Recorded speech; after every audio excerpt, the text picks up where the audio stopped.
Did you know that cottagecore, bohemian, and shabby chic design styles all have an ancestor in common?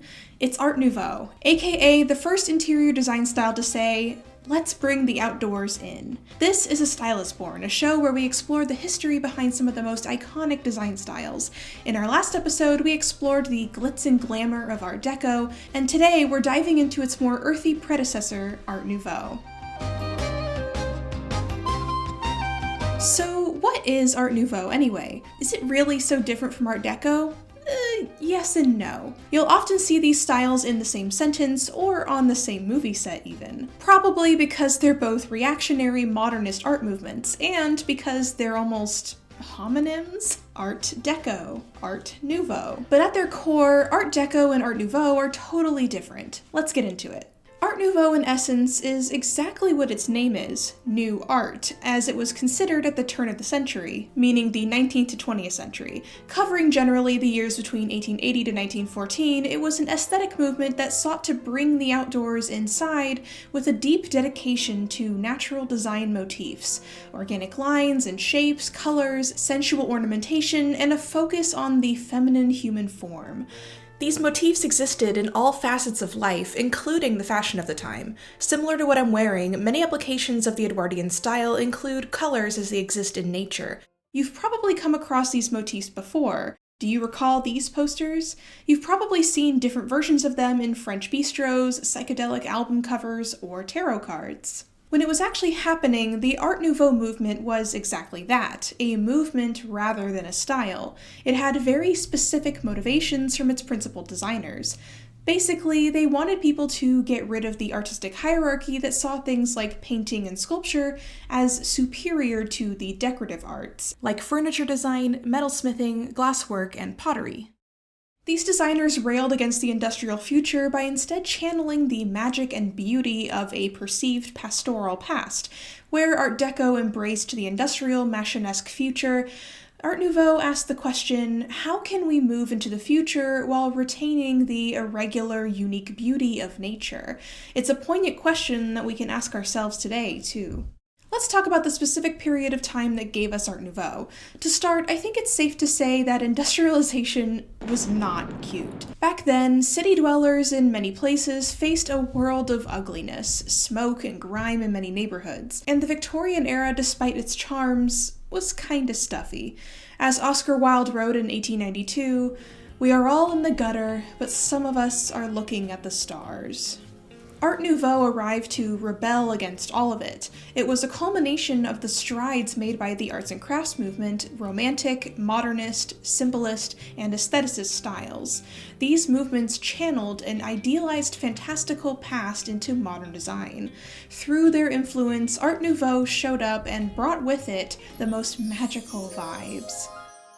In architecture, you had places like Gaudí's Casa Batlló in Barcelona, Paul Santanoy's Old England building, Victor Orta's Hotel Tassel in Brussels, Otto Wagner's Majolica House in Vienna, and many, many more.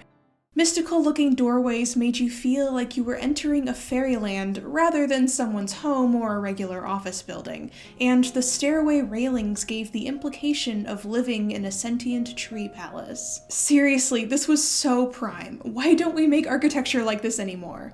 It's no wonder why this style was the #1 source of inspiration for the designs of the elven homes like Rivendell in Lord of the Rings, but we'll get to that later. Art Nouveau's popularity took shape in public life in the form of architecture and interior design in public spaces, restaurants, and hotels, some of which still survive today. For example, the Guimard metro station entrance in Paris, which is a copycat here in Chicago because Paris is our sister city. And when it came to home design, it was more common to see Art Nouveau in bespoke, unique pieces. These beautifully designed objects weren't typically being mass-produced because the movement was all about craftsmanship and, well, nature, and nature's forms are unruly. Art Nouveau gave furniture the opportunity to look like something more than furniture. A table could look like 3 dragonflies holding up a tapestry. A bookshelf could look like a flowering tree. A bed frame could be a canvas for a work of art. Function and beauty were equal, but sometimes beauty took precedence. Gallet and Majorelle furniture and decor pieces are excellent examples of the era's craftsmanship, and William Morris wallpapers and tapestries too, like the one I have behind me. Last season's Cottagecore episode did a whole bit about William Morris designs, but did you know that this designer was one of the founders of this movement? It's not hard to imagine these designers walking through places like the Lincoln Park Conservatory and drawing direct inspiration from the beautiful plants they saw. So now that we have a good idea of where Art Nouveau came from and why it's actually so different from Art Deco, let's get into the design specifics. Firstly, we can't talk about Western styles without talking about their international influences, of which there are many. Influences from East Asian art were prominent in Art Nouveau designs, as well as folklore, fairy tales, and occultism. Many Art Nouveau artists and designers took inspiration from Japanese and Chinese paintings and incorporated painted paper screens, lanterns, fans, and Asian rugs, as well as potted bamboo. Japanese artists and artisans like Katsushika Hokusai and Kitagawa Utamaro were huge sources of inspiration for what came to be known as Japanism, which we would now refer to as Orientalism. Furniture was painstakingly crafted from natural materials like dark hardwood, stone, glass, and iron. Wood beams, fixtures, and ornamentation, as well as metal gates and arches, were heat-trained into sinuous, flowing tendrils that make them appear almost alive, like creeping roots, and compositions prominently featured the whiplash line. The whiplash line was a decorative linework method of intertwining lines that evoked the shape and flow of nature itself. And as you might expect, Art Nouveau's color palette embraced deep greens and warm browns, gold and cream tones, rust and rose, metallics and peacock colors, all dominated the color palette, and imagery used nude or lightly clothed feminine characters, goddess figures with flowing hair, animals and birds, flowers, and pastoral forest scenes. A perfect example of this is in the iconic stained glass work of the Tiffany lamp. You can see a lot of Art Nouveau elements present in my own alma mater, the Art Institute of Chicago, itself an institution born at the very beginning of the Art Nouveau era. Art Nouveau spaces felt moody and maximalist, where indoor plants and drapery abound. They were elegant with a hint of whimsy and fantasy. But as usual, not everyone was a fan. One particularly energetic critic complained in the 1899 issue of L'Art Décoratif, "What do we see on every side? Wallpapers which wound the eye. Against them, ornate furniture, which wounds the eye. At intervals, a gaudy draped bay, which wounds the eye. And every spare nook and cranny is hung with plates of spinach with decorative borders which wound the eye." I don't know, I think it sounds like his eyes were wounded, but I'm not sure. The Art Nouveau movement was a flashbang fervor. It faded as quickly as it sprang up. After World War I, Art Deco arrived on the scene with all its glimmering glamour and excitement, and Art Nouveau waited its turn to be rediscovered and loved once again. And fortunately for us, it absolutely was. I often call the 60s and 70s the era of 1,000 revivals, because it seriously was. Through the futurism and plastic excitement of the space age, another revival broke through that was the polar opposite of those things. Art Nouveau got necromanced back to life. Popular movie musicals of the mid-century like Hello Dolly, Meet Me in St. Louis, and My Fair Lady sparked a reawakened interest in the Edwardian era, only to be strengthened with the rise of TV programming that popularized Ye Olden Days at a time when people were still alive who could actually remember it. The fervor grew even stronger after the Victoria and Albert Museum in London put on a wildly popular exposition of Aubrey Beardsley's work in 1966, and interest in Art Nouveau exploded, much to the confusion of Beardsley himself.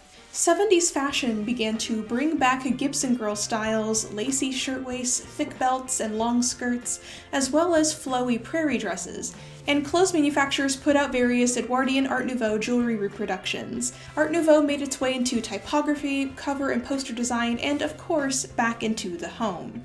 Slightly psychedelic patterns on kitchenware and upholstery meshed with the focus on nature and organic shapes from Art Nouveau, while also incorporating elements of folk art. Graphic floral textiles were everywhere, from clothes to towels, sheets, curtains, pillows, and rugs, all in color combos that probably would have made the OG Art Nouveau designers roll over in their graves, but hey, that shameless gaudiness is what I love about this era, personally. A 60s and 70s interest in Art Nouveau coincided with a sudden massive rise in fans of Lord of the Rings.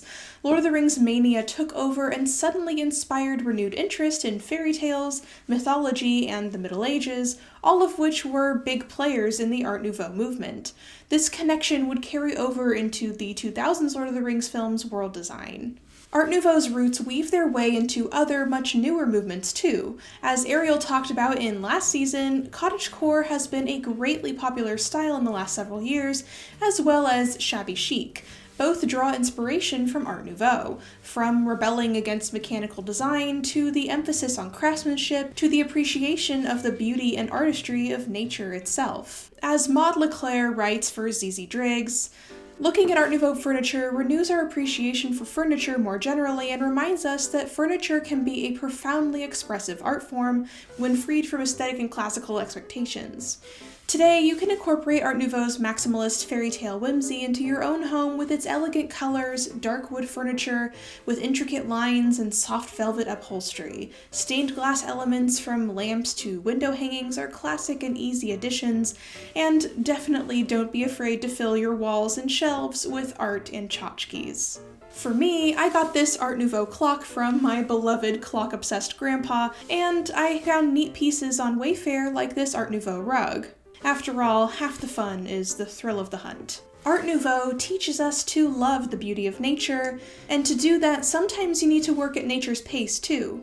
Patience, and this style will find you. Thank you for learning with me about the history of Art Nouveau. This style is so evergreen, both literally and figuratively, and holds a very special place in my heart.